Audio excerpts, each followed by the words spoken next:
തെരഞ്ഞെടുപ്പ് സമയത്ത് ട്രെൻഡായ പാരഡി ഗാനത്തിനെതിരെ പരാതി. അയ്യപ്പ ഭക്തിഗാനത്തെ അവഹേളിക്കുന്നു എന്ന് കാണിച്ച് തിരുവാഭരണ സംരക്ഷണ സമിതിയാണ് ഡിജിപിക്ക് പരാതി നൽകിയത്.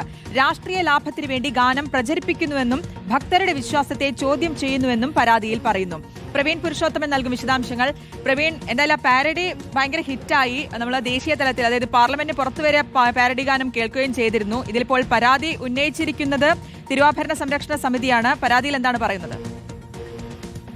ശ്രുതി, തിരുവാഭരണ പാത സംരക്ഷണ സമിതി ജനറൽ സെക്രട്ടറി പ്രസാദ് കുഴിക്കാൽ, അദ്ദേഹം റാന്നി സ്വദേശിയാണ്, പത്തനംതിട്ട റാന്നി സ്വദേശിയാണ്. അദ്ദേഹമാണ് ഇപ്പോൾ ഡിജിപിക്ക് ഒരു പരാതി നൽകിയിരിക്കുന്നത്. പരാതിയിൽ പറഞ്ഞിരിക്കുന്നത് അയ്യപ്പ ഭക്തഗാനത്തെ അവഹേളിക്കുന്ന പാരഡി ഗാനമാണ് ഉണ്ടാക്കിയിരിക്കുന്നത്. അത് ഭക്തർക്ക് വേദനിക്കുന്നതാണ്, നടപടി എടുക്കണമെന്ന് ആവശ്യപ്പെട്ടുകൊണ്ടാണ് തിരുവാഭരണ പാത സംരക്ഷണ സമിതി ഇപ്പോൾ ഡിജിപിക്ക് പരാതി നൽകിയിരിക്കുന്നത്. അയ്യപ്പ ഭക്തിഗാനത്തെ രൂപമാറ്റിയിരിക്കുന്നു.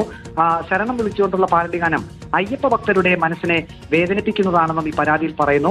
അതുകൊണ്ട് തന്നെ ഭക്തർക്ക് വ്യാപകമായി ഇക്കാര്യത്തിൽ പരാതി ഉണ്ടെന്നും ഈ ഒരു ഡിജിപിക്ക് അയച്ച പരാതിയിൽ പറയുന്നുണ്ട്. പാരഡി ഗാനങ്ങൾ പാടുന്നതിൽ തെറ്റില്ല, പക്ഷേ അയ്യപ്പ സ്വാമിയെ കൂട്ടിയോജിപ്പിച്ച് പാരഡി ഗാനം പ്രചരിപ്പിക്കുന്നത് അംഗീകരിക്കാൻ പ്രയാസമാണെന്നും പരാതിയിൽ പറയുന്നു.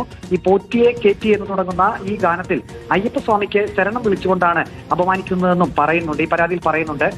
കേൾക്കാൻ നല്ലതാണെങ്കിലും അത് ഭക്തർക്ക് ഒരിക്കലും അംഗീകരിക്കാൻ സാധിക്കില്ല എന്നും ഈ പരാതിയിൽ പറയുന്നു. വ്യക്തമാണ്. പ്രവീൺ പുരുഷോത്തമനാണ് വിശദാംശങ്ങൾ നൽകിയത്.